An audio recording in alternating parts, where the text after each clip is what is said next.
Here we go.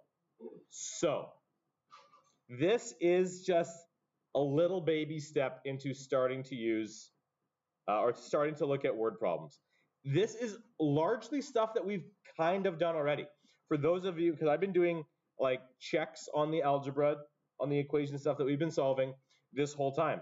To do the check, you take the value you think you got, you plug it back into the equation, you do the algebra, and it spits out a value.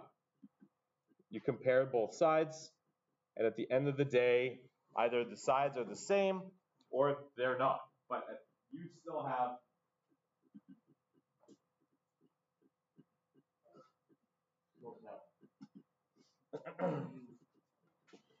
it's better for you to slam your buddy in the ribs with your elbow and say, "Put that away." Okay, well, this is a good lesson for him. Okay, so using formulas is the beginnings of word problems, and it is just substitution. The thing that we're going to add tomorrow is you guys coming up with the equations that we then have to solve. It'll be okay. So here we go. Here's the first example. The speed of sound in water is this: 1,500 meters per second. Sound moves quickly in water. The formula for the distance to an object is this: d equals 1,500 t, or 1,500 t, over 2, where d is distance in meters and t is time in seconds. When you're given an equation in a word problem, the variables will always be defined for you. They say d is distance, t is time, and now we're going to be told how to actually proceed here. We're told it takes 0.35 seconds for sound to reach a shipwreck and bounce back. How deep is the water above the wreck? So that is the formula that we've been given here. What the hardest part with stuff like this is just to be able to pull out what we know and to isolate isolate the important information from the useless fluff. So what do we know based on what I just read to you? What can you pull out of that paragraph, tiny paragraph?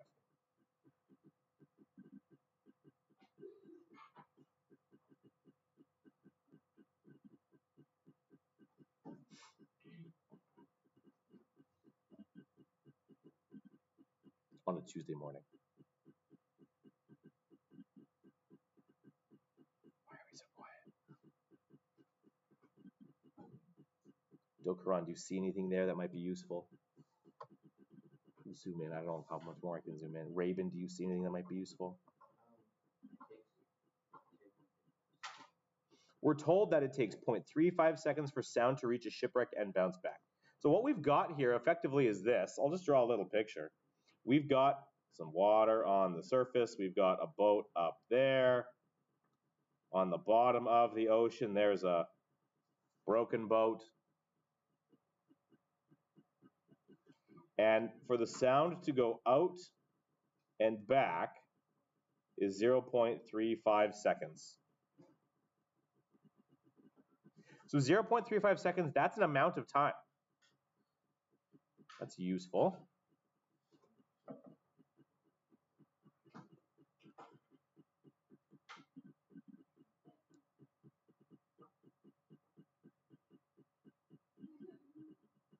So, what do I do with this? Yes, Gershon.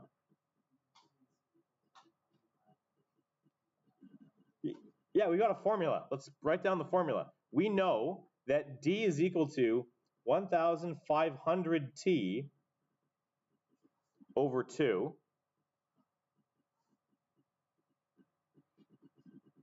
And we know what D and T are. D equals distance. T equals time. And we've got this. We're told that it takes 0.35 seconds for sound to hit a shipwreck and bounce back. For those of you who know anything about ships, what are we measuring here? What is this called? Sorry, I'll answer the question. I'll ask the question differently. What's this guy using? Like, why do we care about sound moving from the shipwreck and back in water?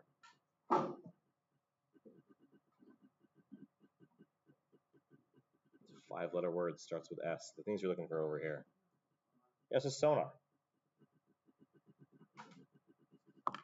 Marcus, use these ones. Oh, yeah.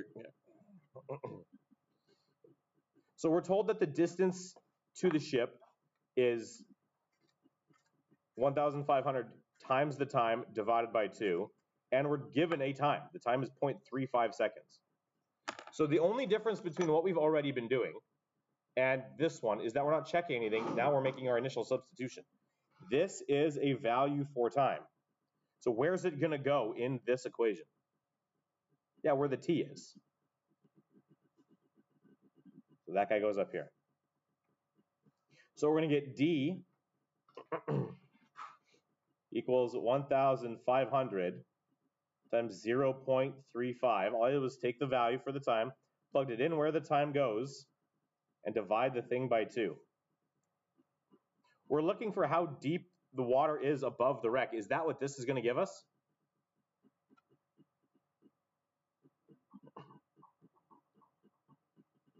D is distance to the shipwreck, presumably from the ship above. Will solving this give us this? Is really what you need to ask yourself. Have I plugged it in properly? And now at this point, we can just go ahead and solve this thing. You guys are allowed to use calculators. What is 1,500 times 0.35 divided by 2? 626.5.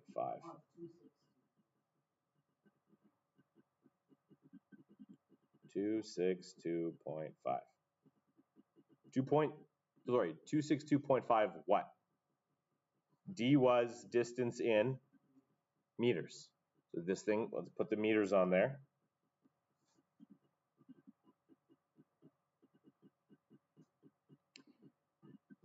And the thing that we've got to add here now, so many of us love, I remember absolutely despising this last step when I was in your shoes.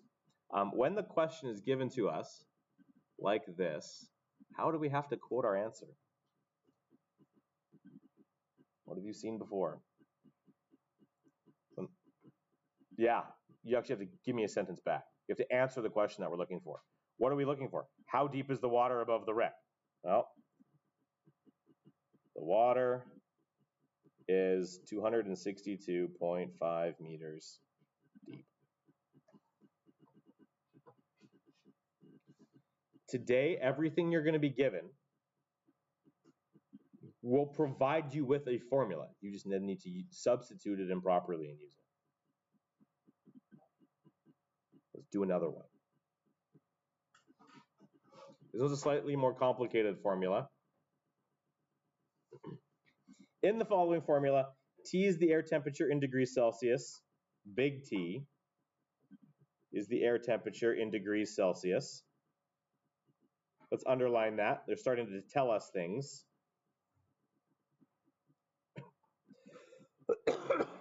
At an altitude of h meters. What is altitude? The language here is important. Relative to what? Sorry? Altitude is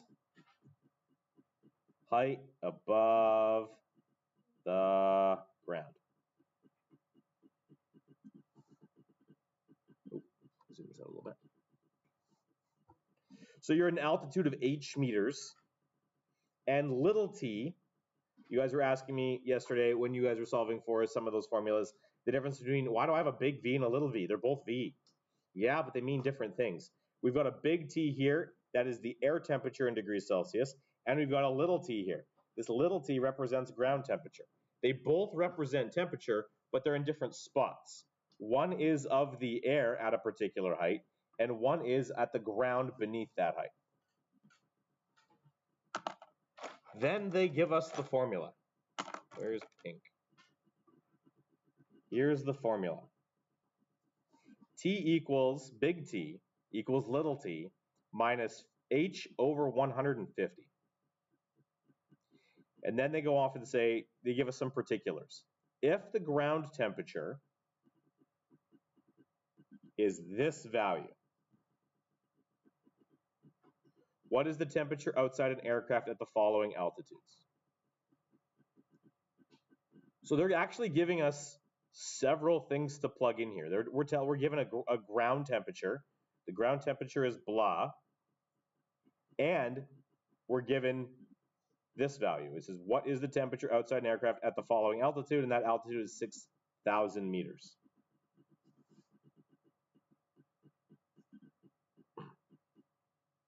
So I've underlined a bunch of stuff here.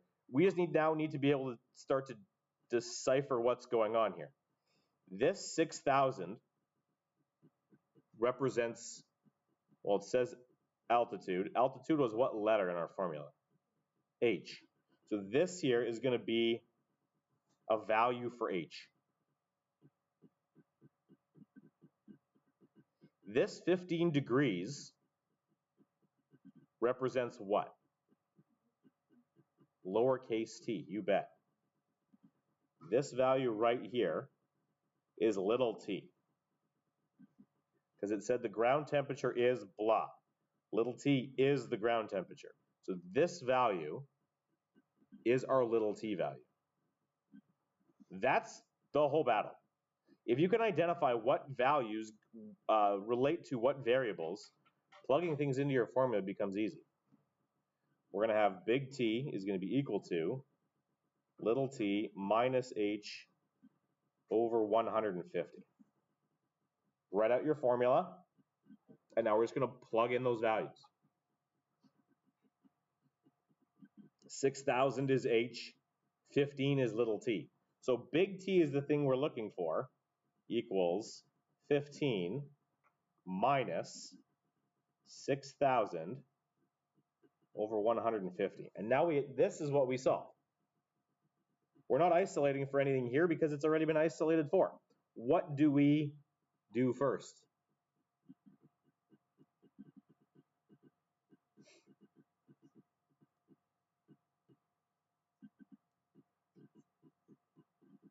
You want me to cancel some zeros?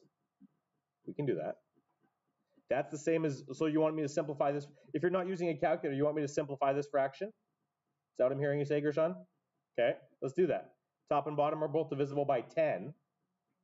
So that's going to make this 600 over 15. We could keep reducing that. If you don't want to use a calculator, we could keep reducing that fraction. Or you could grab a calculator and plug that in.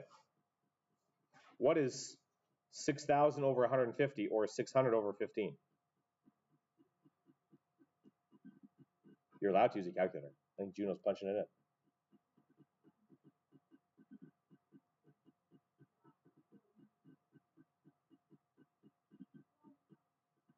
Bedmass says brackets, exponents, division, multiplication, addition, subtraction. There's no brackets.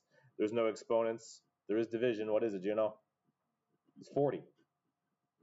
So this thing right here is going to become 15 minus 40. And 15 minus 40 is?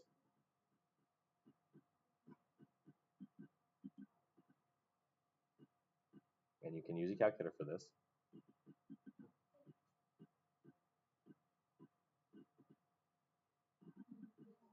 Negative 25.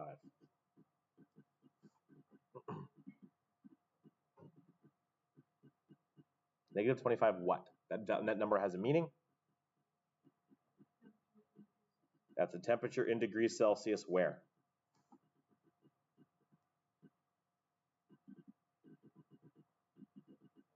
Given, if we look at the question, it says, what is the temperature outside an aircraft at this height? That is the temperature we just found. So we can write our little sentence. The temperature outside the aircraft is negative 25 degrees Celsius at 6,000 meters.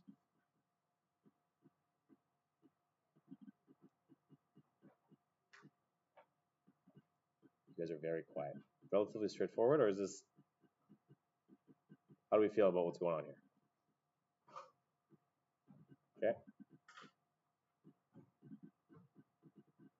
Brielle, how you doing? You look unimpressed. I know. But does it make sense? You just don't like doing it. Okay. Jackson, you okay? Okay, then I think I'm just going to do one more example, and then I will leave you to play with a bunch of this stuff. I'll walk around and help where needed, and we'll see how this goes. So I got one more. Allegedly. Now, I don't know if this is true, but I found this word problem, so we're going to use it. Scientists can determine the length of a giant squid by measuring the diameter of suction pod scars left on its prey. So for those of you who have no idea what that first sentence means, there was an animal out there in the world. Stephanie, are you on your phone checking out your hair? Honest.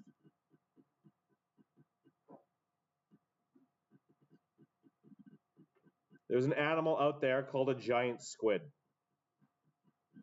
It is rather large, lives at the bottom of the ocean, and they regularly interact with another creature down there called a sperm whale.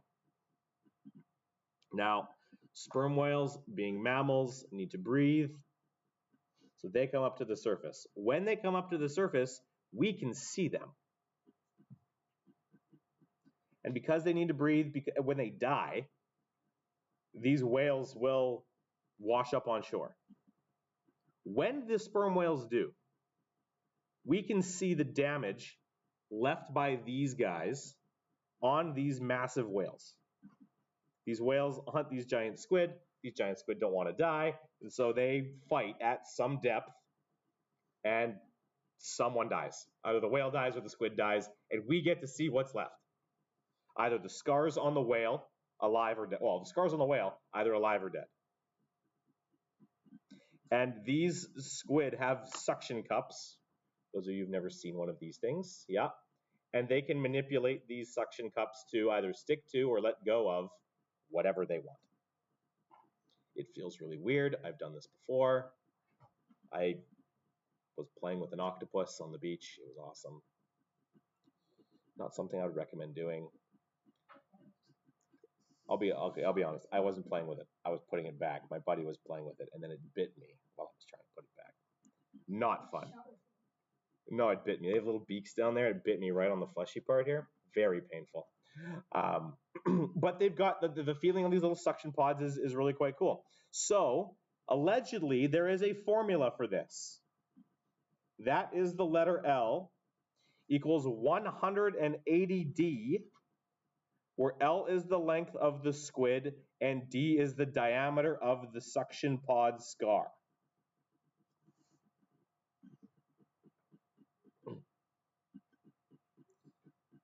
Now, squid do not get this big.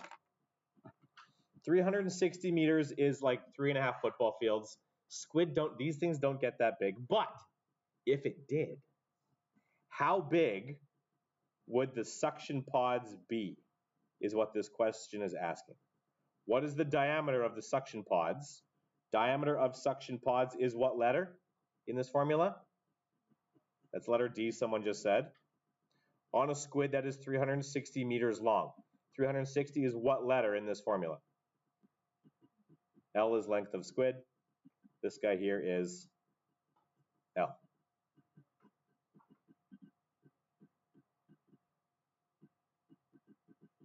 So there's a couple ways you can go about what we're going to do right now. The difference between this example and this previous example is, in the previous example, the thing that we were looking for, big T, was already isolated on the left-hand side of the equation.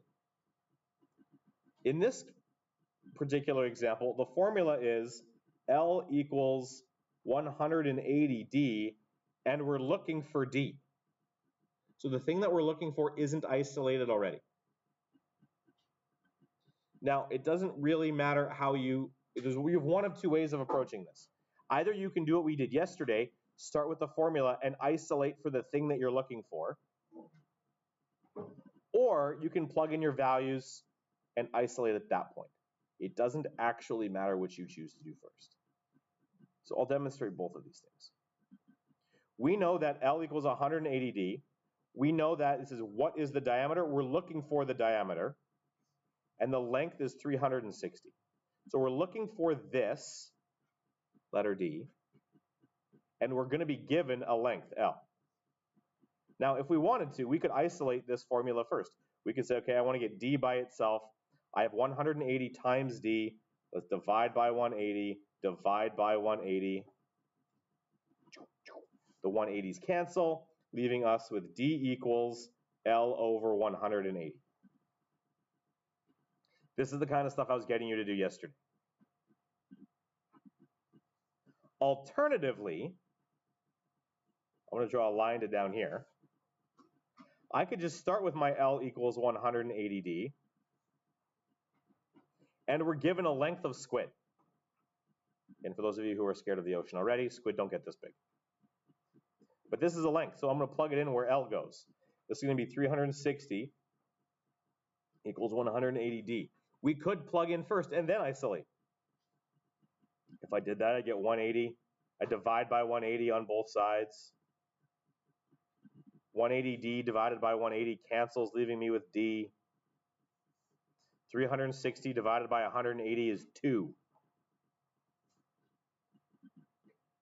I mean, we get the same thing over here. If I'd isolated this thing for D first and then plugged the 360 in, at this stage, all I'm going to get is 360 over 180 equals D. The same expression we ended up with over here.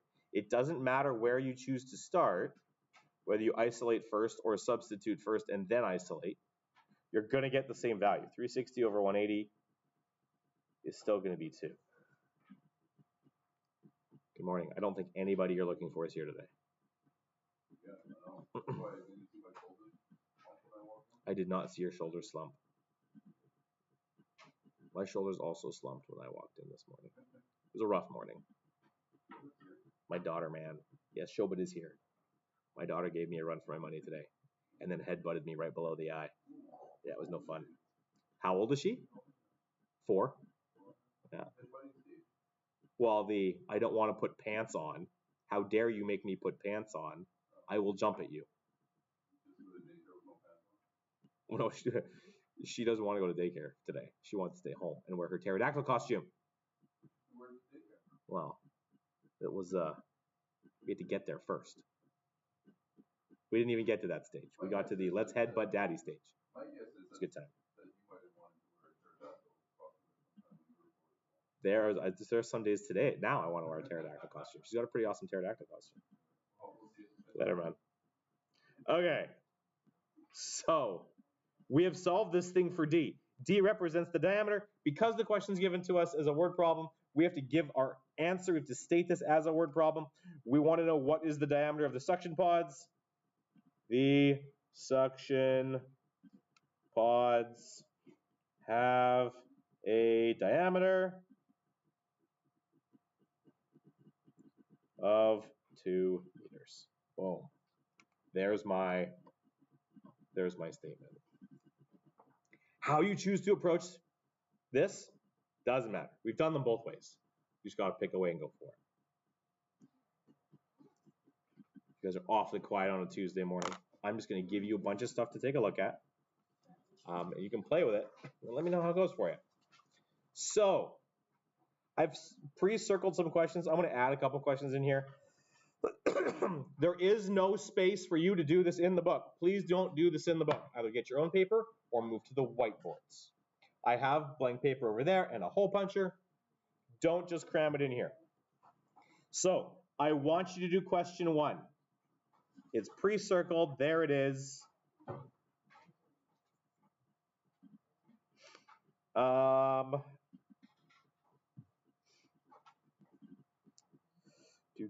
I do want you to do 3.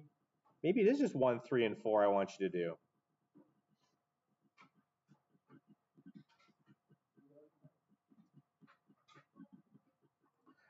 Question 2 is fun. But I'll leave it as an optional one for you. So on this page, yeah, take a look at 1, 3, and 4. 2 is an optional one. For this one, on this page, if you flip, I do want you to do 1, A, B, and C. I want you to do 3.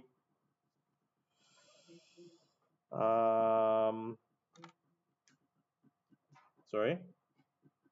All of them, A, B, and C. And I do I want you to...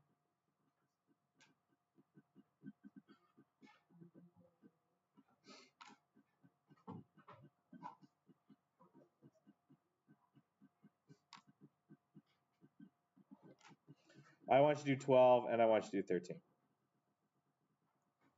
There you go. There's a chunk of questions, but you've got like 35 minutes. You've just plenty of time to get these ones. You know what? And I'm not making 2 optional. I do want you to do 2.